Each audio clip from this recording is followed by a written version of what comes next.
The Lord of the Rings Online, commonly abbreviated to LOTRO, initially branded as The Lord of the Rings Online, Shadows of Angmar, is a massively multiplayer online role-playing game, MMORPG, for Microsoft Windows and OS X set in a fantasy universe based upon J.R.R.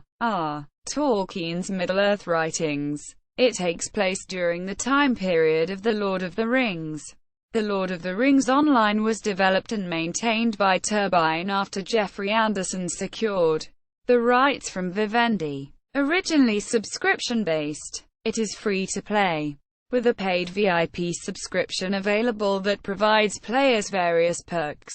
Four of the more prominent are access to all game regions and content not part of an expansion pack, the ability to swiftly travel between major towns, the removal of the currency cap that would otherwise hamper the economic freedom of a player, and the ability to send currency through the mail system, and make cash-on-delivery payments.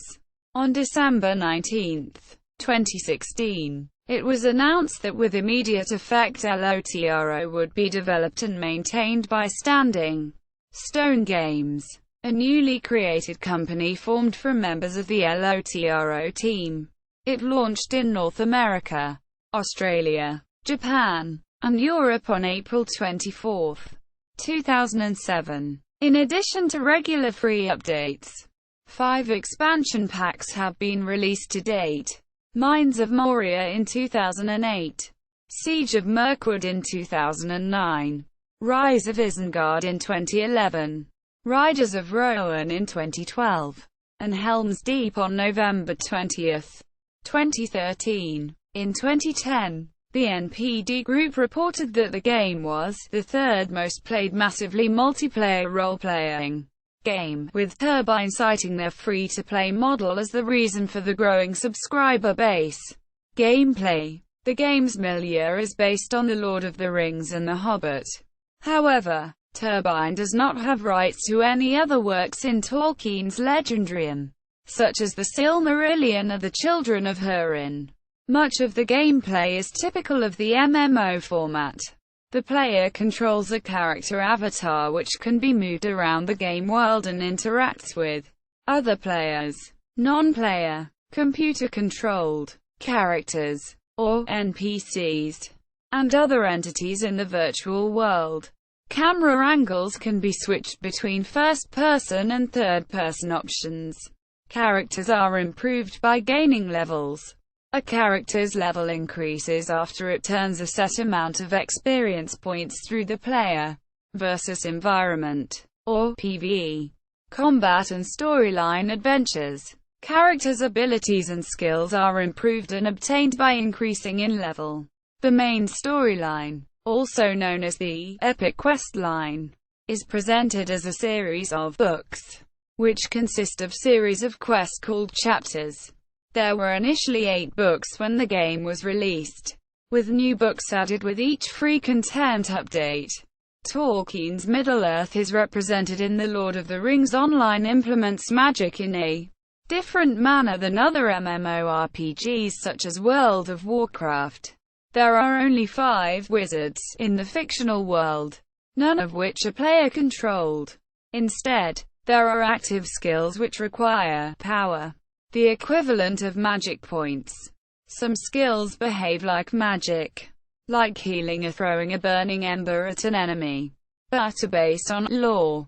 In addition, objects and artifacts are used to create effects similar to magic, as opposed to other role-playing video games. The equivalent of health or hit points in LOTRO is morale and can be raised via food, rest, music, and battle cries. The game also places a fair emphasis on cooking and farming in its crafting system, in consistency with the characterization of hobbits in Tolkien's writings. Other gameplay features include a fast travel system between discovered locations in-game, and a detailed quest log with a tracker and history of quests completed. PvP versus PvMP. Classic player versus player. PvP. Combat. such as found in WoW and many other MMOs, does not exist in LOTRO. LOTRO does have sparring, where player versus player PvP, like combat, results by inviting other players to spar one-on-one. This can take place anywhere in Middle-earth. Note that individual players can turn off these requests to spar. However, there is no in-game benefit to the victor in a sparring match. In LOTRO, player versus monster player PvMP, or alternately monster play, is more similar to what players expect as classic PvP. However, it is still not possible to loot defeated player characters. To engage in monster play, any player must first create a normal player character and reach level 10. Free-to-play players may then play an Orc Reaver class for free.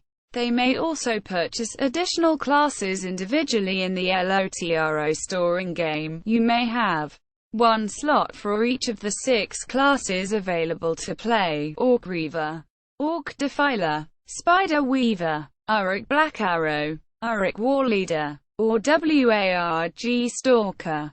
These characters begin at maximum level. Once created, each monster character will persist and be available for further play, unless you choose to reset it. Free and premium players can purchase a temporary Eton Moors pass from the Stable Master's offering.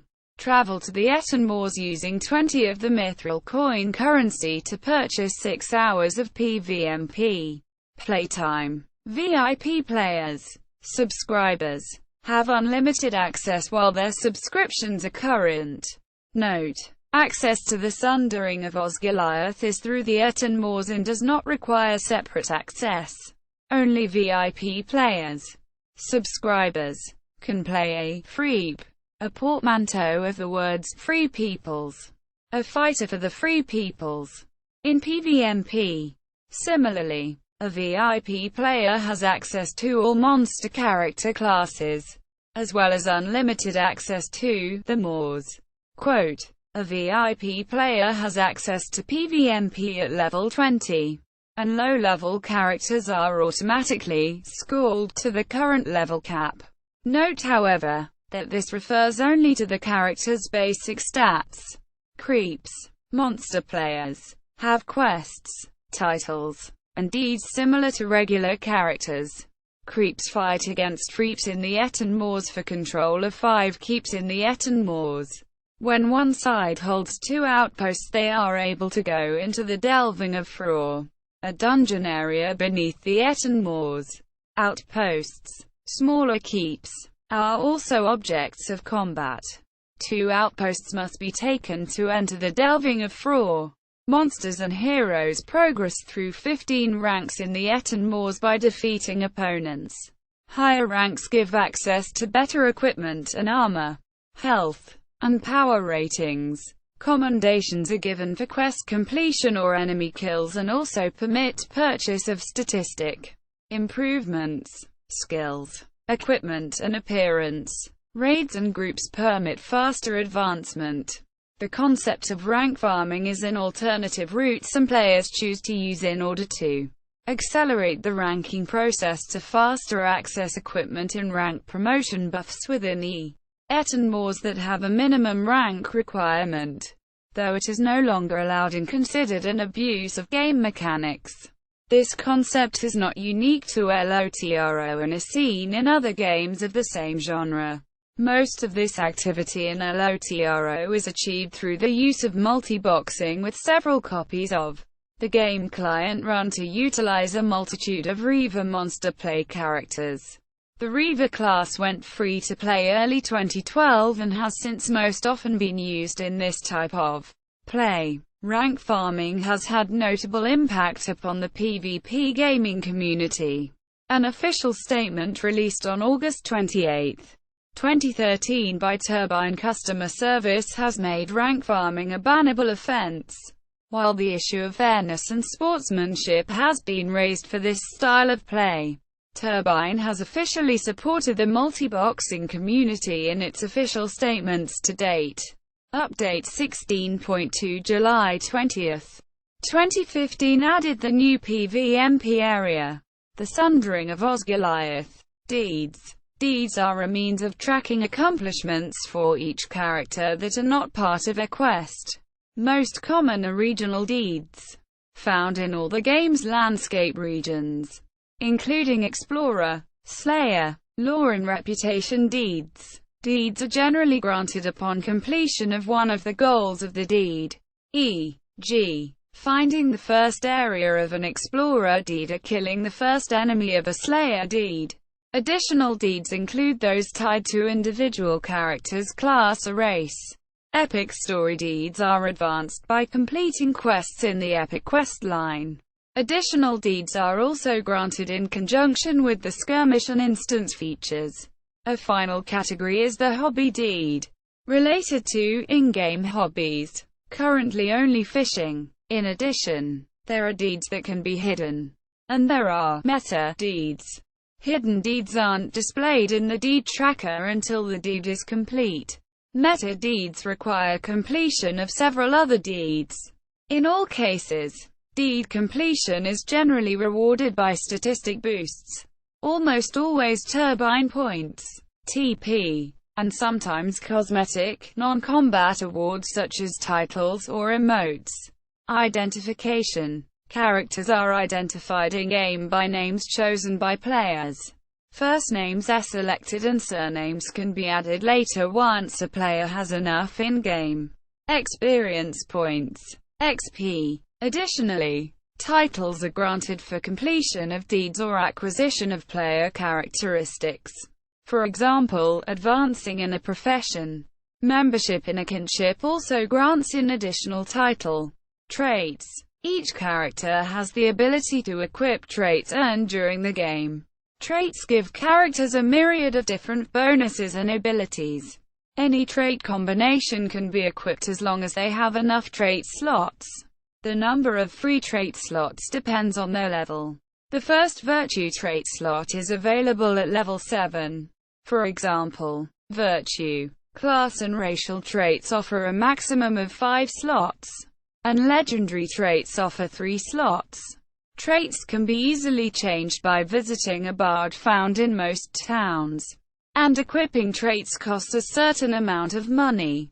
Types of traits include virtue. Virtue traits are common amongst all races and classes and can be earned by completing general goals, such as killing a set number of monsters, or completing enough quests in an area.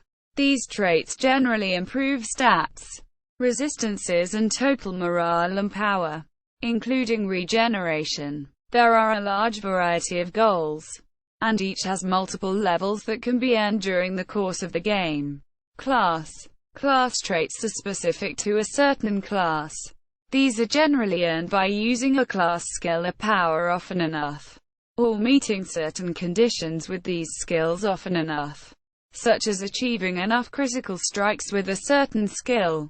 These skills improve the power of certain abilities and often give an additional passive bonus to character statistics. Racial traits are specific to each of the races. These traits confer special abilities or improvements, and only a relatively limited number can be used at one time. Legendary traits confer rare bonuses. They are obtained by collecting class-specific books and their pages which drop from specific enemies, from a series of level 45 class-specific quests, or from combining 5 class traits of a single type. Fellowship. A fellowship is a band of up to 6 characters, created to complete quests and to pursue group hunts. The fellowship is what fulfills the role of parties in other MMORPG games, as it can be formed and disbanded by the leader at any time. Fellowships are an integral part of the game, as they are necessary to engage in difficult group instances that players will encounter. All players in a fellowship can communicate with each other in the fellowship chat panel, where a conversation is seen by all fellowship members. All members of the fellowship will be displayed on the left-hand side of every player's screen, unless it has been adjusted otherwise. so that the status of every member can be monitored. Members in a fellowship will also appear to each other as green dots on regional maps, which allows for easy location when not in combat. When in a fellowship, members can enter into the same instance as each other from the instance join panel, or they can be summoned by special abilities.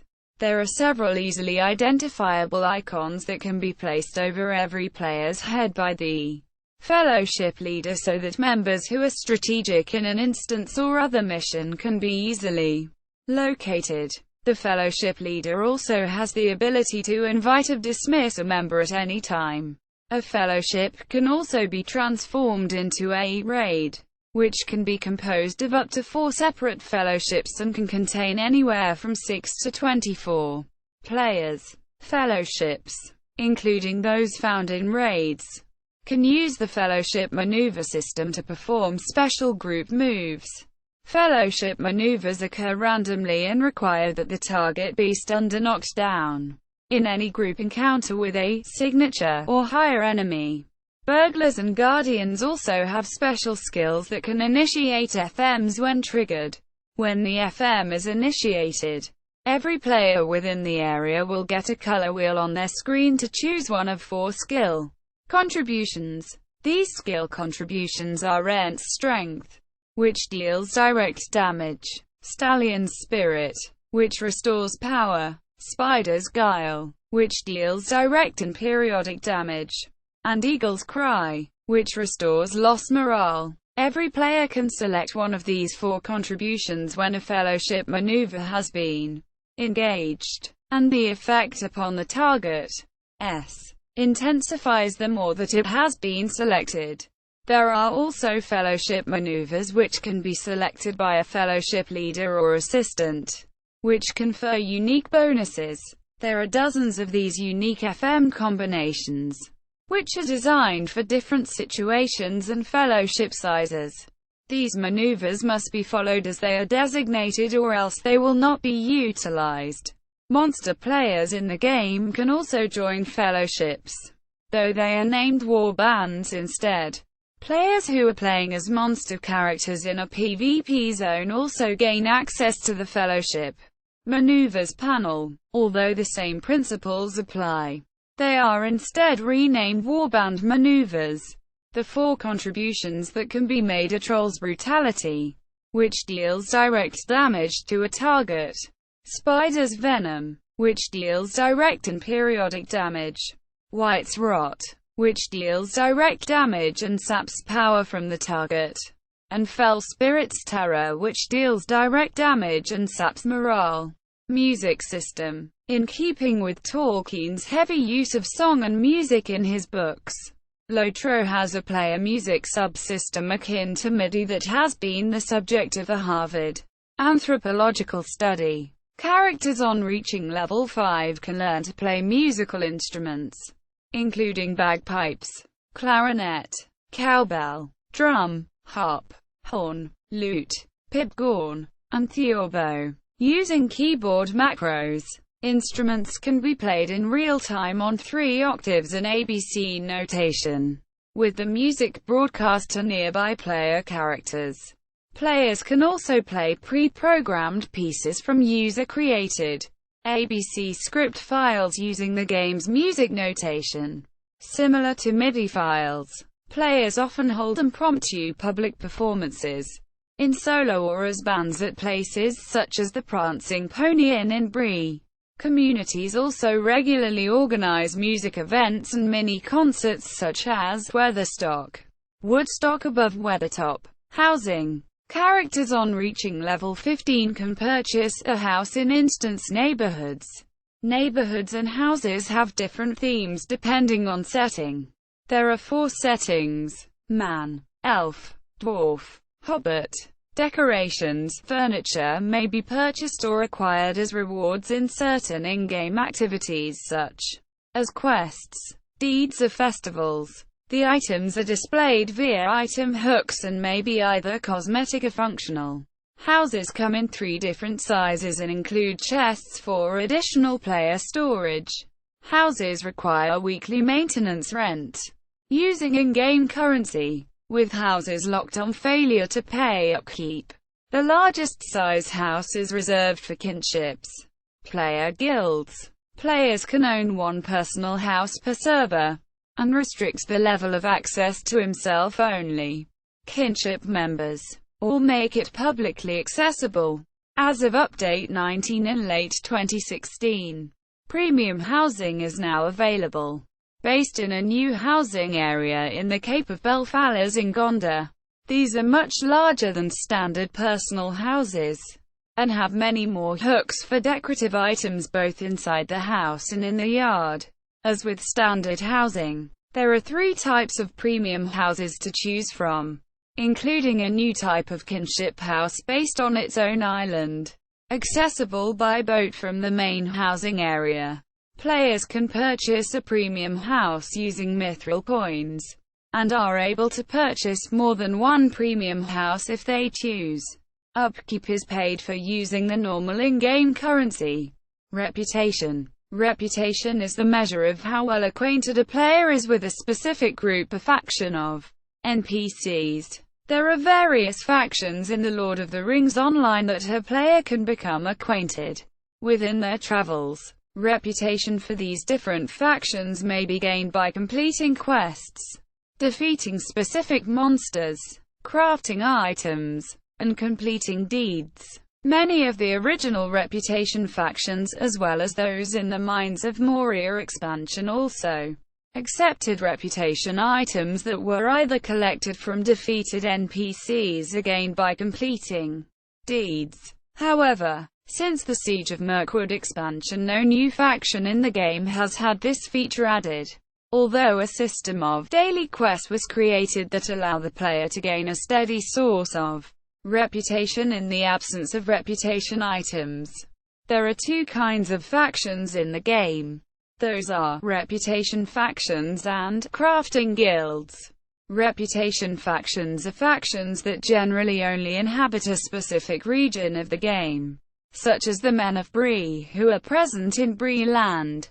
Each have a main location where the player can purchase goods and services from the faction's vendors, some of which are only accessible at higher reputation levels. Some factions also possess a vendor where the player can barter faction-specific items awarded from quests or instances for unique items such as armor or weaponry. The ability to gain reputation with reputation factions is open to all players who have purchased the content for the region these factions are present in. Crafting guild factions, however, are available only to players who belong to a specific crafting vocation, and a player can only gain reputation with any one of the several crafting guild factions at any one time. Crafting guild factions also have locations that the player can visit to barter for guild-unique goods, including valuable crafting recipes for specific professions. There are several levels of reputation that a player can achieve with any faction. The default starting point for most factions is neutral, although reputation with the Losog of Foroshel begins 1 level below this. In addition to these tiers of reputation for crafting guilds, there is a further 3 levels that the player can achieve. As the player progresses up to these tiers in either reputation factions or crafting guilds, they gain access to more valuable goods and services from the faction's vendors. These upgrades include things such as travel discounts and special reputation mounts for reputation factions, and access to higher-tier crafting recipes from crafting guilds. Setting. The player starts simultaneously with Frodo and company leaving the Shire. Each region of Middle-earth is represented as being permanently frozen at a certain point of time. For example, it is always September of the year 3018 of the Third Age in the Shire, December 3018 in Rivendell, February 3019 in Lothlorien, etc. The timeline moves on and is currently set after the Battle of the Hornburg, and Aragorn, Gimli, and Legolas' subsequent journeys through the Paths of the Dead as they make their way through Gondor toward Minas Tirith. At present, the latest events in The Lord of the Rings Online are set in the early parts of the Return of the King. Players begin, depending on race, in an area of Eriador, which on release was divided into Erd Luin, the Shire, Bree-land, the area around Bree, the Old Forest and the Barrow Downs, the North Downs, lands to the east and south of Fonost, the Lone Lands, the area around Amonsol, the Troll Shores, the area surrounding Rivendell, the Misty Mountains, at first excluding Goblin Town, Angmar and the Etten Moors. Early free updates added Lake of Endim, Anyaminas, and For Oshel. The Mines of Moria expansion also added Eregion. Other updates have expanded existing areas, such as adding Goblin Town and the High Pass to the Misty Mountains, and Tal Bruinen to the Troll Shores. Originally, only players who purchased the Mines of Moria expansion had access to Moria and Lothlorien. This type of expansion was continued with the release of Siege of Mirkwood, the region of South Mirkwood including Dol Guldur, and the storyline continuation Book 9 to those who purchased the game. With the addition of the region of Enidwyth in 2010, the game returned to lands west of the Misty Mountains. As the game continued to grow, Turbine revised its approach to expansion in an update in November 2010, after which all players, including free-to-play, could visit expansion regions, but those playing for free were barred from most content. This approach continued with the Rise of Isengard expansion, which included Dunland, the Gap of Rowan, and Isengard. Update 6 added the area around the Anduin south of Lothlorien. The Riders of Rowan expansion added the Wold, the East Wall, Eastermanet and the Eaves of Fangorn. Updates 14 to 16 introduced Gondor between the Paths of the Dead and Osgiliath. Turbine has stated that their intention is to eventually fill in the entirety of Middle-earth, while prioritizing the areas visited by the Fellowship. Regions. The in-game world of The Lord of the Rings Online is currently divided into 25 distinct regions, with individual dynamic content and storyline. 3 main world areas include Eriador, Rhovanion and Gondor. Turbine has not added new areas. Unlike in Tolkien's original world, Enidwyth appears under Eriador and Rowan is considered to be a part of Rhovanion. Each region in the game contains NPCs and quests within an established player character level range. Level ranges are broad and the region's main quest lines will guide players through deeds and quests in the region in progression from lowest level to highest level. Every region contains player versus environment, or PvE content. The only in-game region that players can participate in player versus player, or PvP action is the Etten Moors. See above. Each region also has a capital. The largest settlement, such as Bree in Bree-land, or the village of Ocher in Angmar. The capitals serve as quest hubs, bases to accept or finish quests from friendly NPCs, and contain in-game services for player characters, such as vendors, auction houses, crafting halls, etc. Every region is subdivided into distinct areas, with individual landscape aesthetic and NPCs that spawn only in that area. These areas take on many distinct appearances: swamp, tundra, forest, open plains, hilly regions, lakes, etc. The areas contain additional quest hubs and services, either large settlements of NPCs or small camps or lone NPCs. Races. There are 5 playable races in Lord of the Rings Online: Dwarf, Elf, Hobbit, Beorning and Man. Players can choose a male or female sex for each race apart from dwarfs, for whom no gender choice is given. Classes.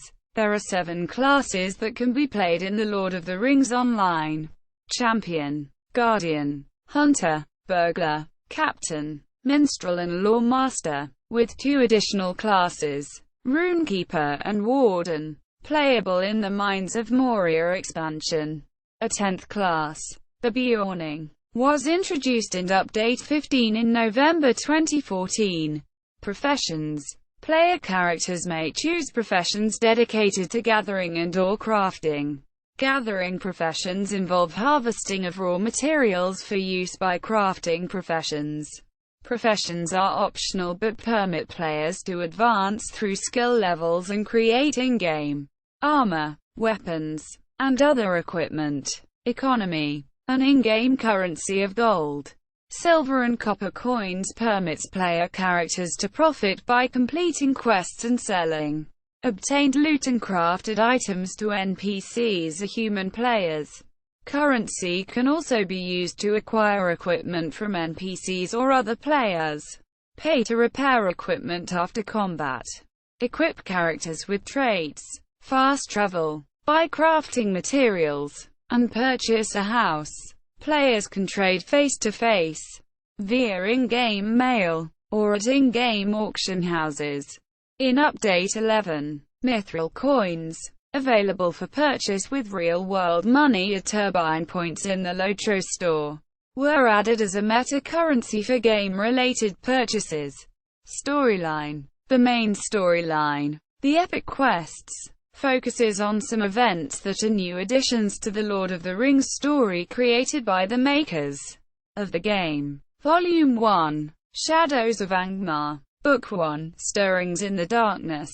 After the introductions, the player is sent to Aragorn, who needs help weakening the Blackwolds, a hostile gang within Breeland, loyal to Sharky. After helping Aragorn and the Rangers, the player is sent to Tom Bombadil to destroy the evil in Othrongrath, the Great Barrow of the Barrow Downs. Though the White Lord Sambrog is defeated, the Witch King and his servants, Eva and Skorgrim, escape the player's pursuit. Upon returning to Bree, the player discovers Aragorn has left with the hobbits and instead meets Gandalf, who arrived too late to help. The player is then instructed by Gandalf, who leaves for Rivendell as well, to locate one of Gandalf's fellow Istari, Radagast the Brown. Book 2, The Red Maid. The player is sent to the Ranger Candaith, who tries to learn the location of Radagast the Brown for the player. While waiting, the player investigates the mysterious events that happened on Weathertop and fights the Orc army around and on top of the hill. By the time the enemy is defeated, Candaith has found Radagast in the city of Ost-Guruth and sends the player to meet him. Radagast asks for the player's help in cleansing the area of Garth Argawen from the evil wights that inhabit it. Ultimately, the player and Radagast fight Eva the Bloodhand, the leader and servant of the Witch King. Upon succeeding, the player is urgently sent to the North Downs to aid the Rangers in those lands. Book 3, The Council of the North. The player is asked by Halberad to aid in the defense of the North Downs against Angmar's forces, by uniting the three main armies of the North Downs: the men of the town of Trestlebridge, the local dwarves led by Dory, and Gildor's elves. After accomplishing this, the player is sent to Rivendell, where the Fellowship has now safely arrived. Book IV, Chasing Shadows. The Black Rider that survived the flood of Bruinen by Elrond is still somewhere in the Troll Shores, making it impossible for the Fellowship to leave. With the help of Legolas, Elladen and Elrohir, the player chases the Nazgul, destroying the trolls he has corrupted, and forcing the Ringwraith to retreat to the Misty Mountains. The player is sent to pursue him, where Goyn and some dwarves have set up a camp. Book V, The Last Refuge. The player's search for the Nazgul brings her to the final stronghold of Skorgrim and the Duhands, the corrupted dwarves. An assault led by Gimli results in the fall of Skorgrim and his servants, but the Nazgul has fled to Helagrod, where a long-dead dragon Thorog has been reanimated as a wight to serve the Dark Lord. The player arrives just in time to stop the Nazgul, defeating him and making him lose control of the dragon, who escapes. Now that Rivendell is safe, it is time to move on to Angmar itself. Book Vi, Fires in the North. Rangers of the North, led by Corunir and Golidir, have gone to Angmar and their kinsmen want to know what has become of them. Upon arriving in Angmar, the player finds Corunir safe in a friendly hillman village. He begs the player to find his lost company, who passed through Ramaz de Luon, a great series of statues that weaken, or even kill, those who pass it. After destroying the spirits within them, the player becomes able to resist the power of Ramaz de Luon, and finds a hidden dwarf settlement, where a part of the scattered party lives. Book 7, The Hidden Hope. The player is informed that Golidir is settled at Gath Forthnear, far in the north. Upon arriving there, he finds that Golidir is long gone and the rangers are led by his daughter, Lorniel. Lorniel reveals that Golidir has been captured by Mordireth, steward of Angmar, and has been locked away in Khand Dum. As leader of the remaining rangers, and with the help of the elf Laerden, Lorniel launches an assault on Khand Dum, where she is slain by Mordireth, who then releases broken Golidir in a mockery, to continue his torture. Book 8, The Scourge of the North. Golidir's grief for the death of his daughter has almost destroyed him, yet he sees a chance to avenge her. Reclaiming an ancient sword, he travels with the player to the heart of Khand Dum, defeating Mordireth with his blade. But then Mordireth's Palantir, a great seeing stone he used to torture Golidir, is quickly taken by the mysterious Sara Oakhart. Book IX, Shores of Vivendum. The player learns that Sara Oakhart is none other than Amarthael, the legendary champion of Angmar.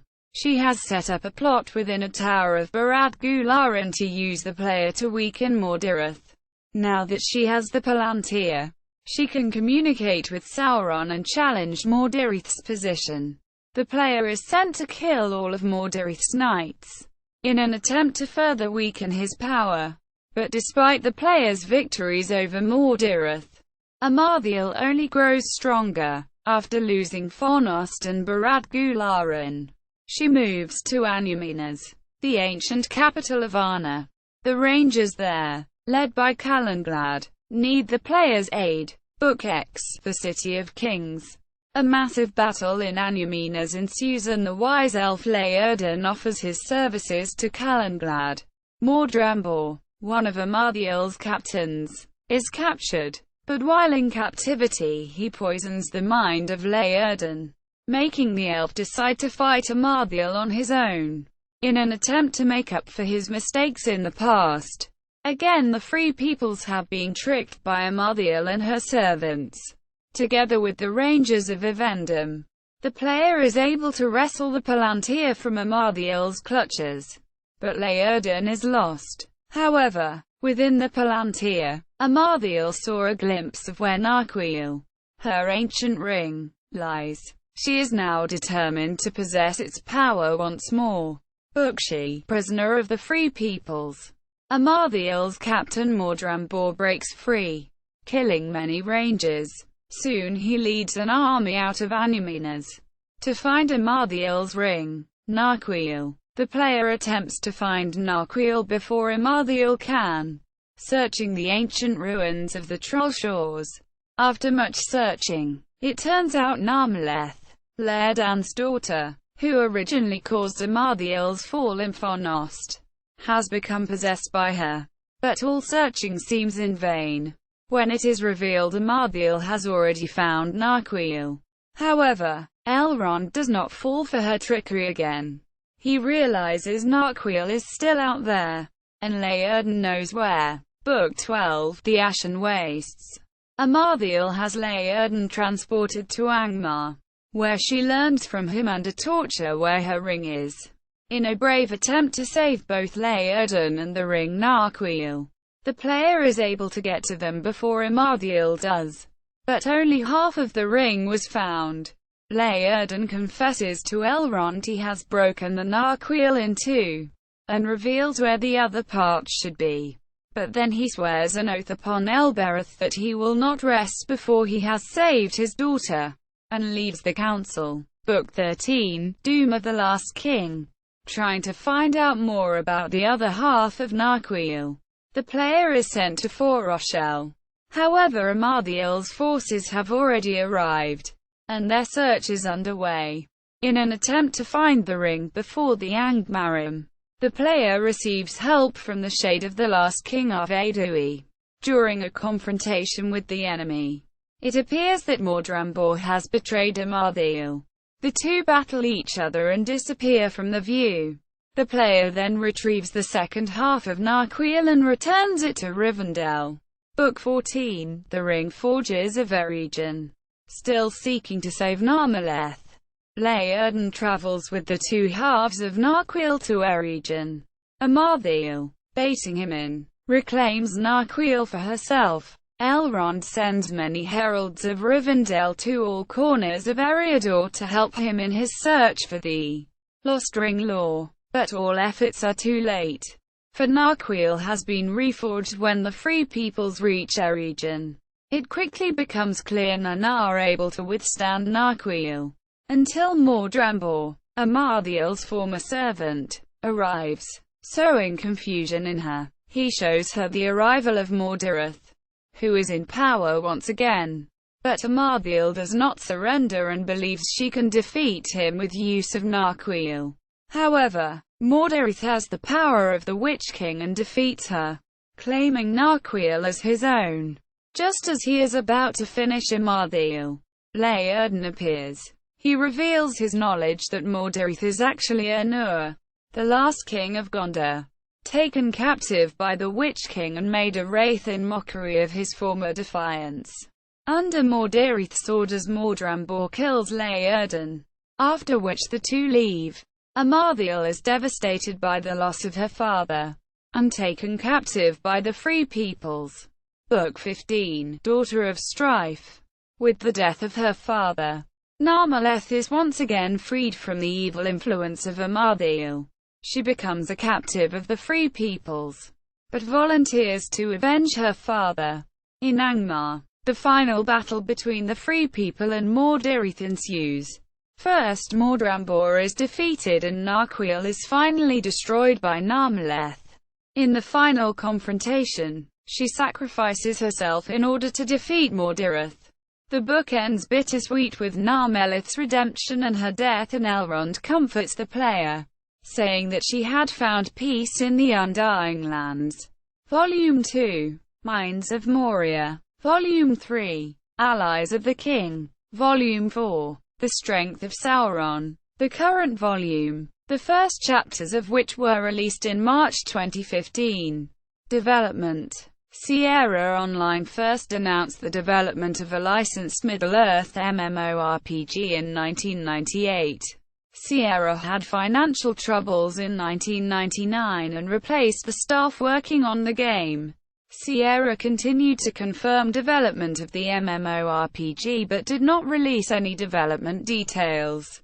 Vivendi Universal Games, the parent company of Sierra, secured 8-year rights to produce computer and video games based on the Lord of the Rings books. In 2001, Vivendi announced an agreement with Turbine in 2003 to produce Middle-earth Online, at that time expected to be released in 2004. In March 2005, Turbine announced that it bought the rights to make an MMORPG based on Tolkien's literature and that Turbine would publish The Lord of the Rings Online instead of Vivendi. A closed beta was announced on September 8, 2006. An open beta began on March 30, 2007, and was open to all who pre-ordered the game's Founders Club edition. On April 6, 2007, the beta opened to the public. In January 2014 it was announced that the license for The Lord of the Rings Online has been renewed to 2017. Executive producer Aaron Campbell transferred to other duties in 2015, and Dungeons & Dragons Online franchise director Athena Peters replaced him. Peters announced a new roadmap for the future of LOTRO, including improvements to the legendary item system, new fellowship quests, and various quality-of-life fixes. Also on the agenda for the summer of 2015 were server mergers and new data centers. On December 19, 2016, it was announced that Turbine would no longer develop the game. Rather, a new studio was formed under the name Standing Stone Games, the staff of whom would be ex-Turbine. The publishing of the game would transfer from Warner Bros. To Daybreak Game Company. While a reason was not given for the transition, it was assured that the game would continue with new development. Epic Book updates. Until 2008, approximately once every 2 months a major update was added to The Lord of the Rings Online. Each update was an extension to the epic quest called a book. Despite the Mines of Moria being an official expansion to the original game, it is not required for subscribers to continue receiving the free content updates. However, any new content exclusive to Mines of Moria, including any area past their region, is not accessible. In the case of items such as legendary weapons, they are viewable but unable to be equipped. The only exception to this is the Helm's Deep update, where a portion of the epic story tied in directly with a new feature added in that expansion. Because of this, in order to play through the Helm's Deep epic story, the expansion must be purchased. Soundtrack. The soundtrack for Lord of the Rings Online has received much praise for its quality and variety. It features compositions from Turbine composer Stephen DiGregorio as well as original songs from acclaimed video game composer Chance Thomas. Other composers include Jeff Scott, Brad Spears, and Egan Budd. According to Thomas, all references that were made to the music of the peoples of Middle-earth in the books were used to extrapolate as much information as possible about the instruments and styles that each race would have used to create their music. This information was then used as the base for creating the score. Additionally, 61 songs from the game were made available for free in MP3 format using a download manager released by Turbine. Reception. The Lord of the Rings Online received wide universal acclaim thus far, as reviews continue to appear since the game's initial release. Game Daily awarded the game 9/10, praising its rich, fantasy-themed universe, well-integrated trait and title system, and a story that remains true to the works of Tolkien.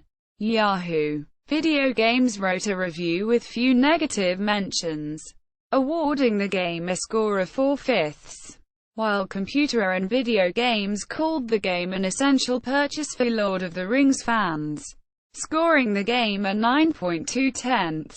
Eurogamer scored the game a 9.0, calling it tough to resist.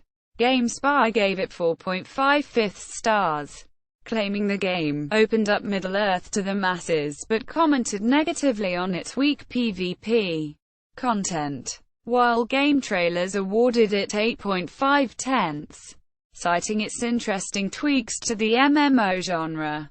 IGN ranked it a similar 8.6, praising it for its solid experience, though criticizing it for its lack of major improvements to the genre. The New York Times called the game a major achievement of interactive storytelling, the first game truly worthy of the Lord of the Rings franchise and a must-play for just about anyone with an interest in Tolkien or the future of online entertainment. In a GameSpot review, the product was awarded an 8.3, praising its appealing Polish and intriguing monster play feature. GamePro.com's review gave it an overall 4.25, pointing out how engaging the epic quests are, as well as how faithful to the novels the game managed to stay. GameSpy declared The Lord of the Rings Online Game of the Month for May 2007. Midway announced that the game sold over 172,000 copies in North America during its second quarter. In April 2007, Salon.com reported that the game had dropped a planned feature for in-game players' marriage because of the controversy around the possibility of same-sex and interspecies weddings. One developer stated that the design rule was for weddings to be allowed if examples could be found in the book, as between elves and humans. The online magazine for gamers GayGamer.net commented that, while Tolkien was a devout Christian, his stance on gay rights isn't known as the topic wasn't a public issue at the time. Video game critic Ian Bogost compared it to the case of The Sims 2, a blockbuster video game that did allow same-sex marriage. In August 2007, Codemasters announced that The Lord of the Rings Online had received 5 Golden Joystick Awards nominations for the 5 applicable categories for the game, and in October 2007 that it had won the PC Game of the Year at these awards, and again won the same award on October 2008. In December 2007, GameSpy awarded The Lord of the Rings Online 6th place in the top 10 PC games of 2007. On December 18, Turbine announced it had also won the GameSpy MMO of the Year award. In May 2010, RPG fans Adam Tingle named Lord of the Rings Online the best MMORPG of all time in a top 10 countdown. In January 2011, PC Gamer magazine chose Lord of the Rings Online as the MMO of the Year. Praise was given for treating fans to 2 new epic books worth of quests, 2 added regions, expansion of in-game events, improved UI elements, and the revamp of the character creation and starter regions.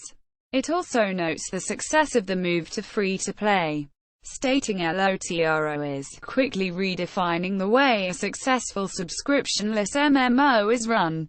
Quote, releases and subscription model. In North America, players who pre-ordered the game were offered a special founder's offer, a lifetime subscription for $199, a reduced cost of $9.99 per month.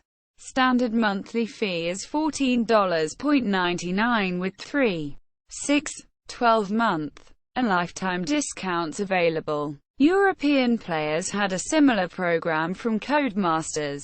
A holiday subscription was available in December 2007 and January 2008 for $9.99 per month for a 3-month commitment. A special edition, which cost $10 more than the regular edition, included a full-color manual, an item called Glass of Aglaral, a cloak of regeneration, which is visually different from the one in the regular edition, a making-of DVD, soundtrack, and a 10-day buddy key. The 1-year anniversary edition included a $9.99 per month subscription or a $199.99 lifetime subscription, which was again offered during the lead-up to the release of Mines of Moria. However, the lifetime subscription option is no longer available and is unlikely to return. On June 4, 2010, it was announced the game was to add a free-to-play option in the autumn, with an in-game store. Free-to-play was successfully launched in North America on September 10, 2010, after a delay in Europe. Free-to-play went live on November 2, 2010. During the following 6 months the company reported tripled revenues from the title.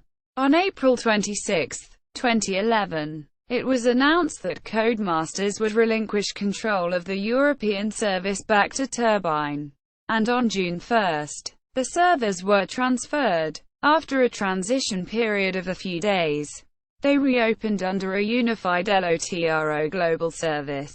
Finally, on June 6, 2012, The Lord of the Rings Online was made available for download on Steam. Official website.